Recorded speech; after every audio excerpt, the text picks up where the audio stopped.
Nimero ya mbere ku isi mu mukino wo gusiganwa ku magare, Tadej Pogacar yageze mu Rwanda kuri uyu wa kane aho yitabiriye shampiyona y'isi y'amagare izabera i Kigali kuva ku itariki ya 21 kugera ku itariki ya 20 Nzeri mu mwaka 2025.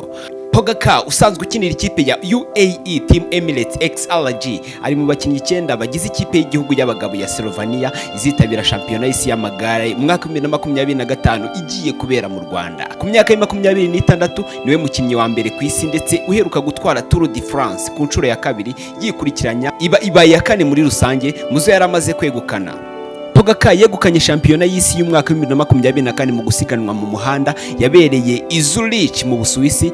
Kuri iyi nshuro kandi ayoboye abahabwa amahirwe kuko ari umuzamutsi mwiza mu gihe shampiyona y'isi y'amagare izabera i Kigali yuzuyemo udusozi turimo Norvege ndetse no kwa Mutwe byitezwe ko tuzagora benshi bagiye batandukanye. Ku cyumweru ku itariki ya 21 Nzeri mu mwaka 2025 azaba ari mu bakinnyi b'abagabo bazasiganwa n'igihe buri wese ku giti cye Men Elite ITT aho we n'umubirigi Remco Evenepoel watwaye irisiganwa i Zurich mu mwaka 2024 bazaba bahanzwe amaso cyane. Ni mu gihe ku munsi wa nyuma ku cyumweru ku itariki ya 28 Nzeri mu mwaka 2025 ari mu bazaba bahanzwe amaso mu isiganwa ryo mu muhanda rizakinwa n'abagabo ku ntera birometero 267 ndetse n'ibice 5.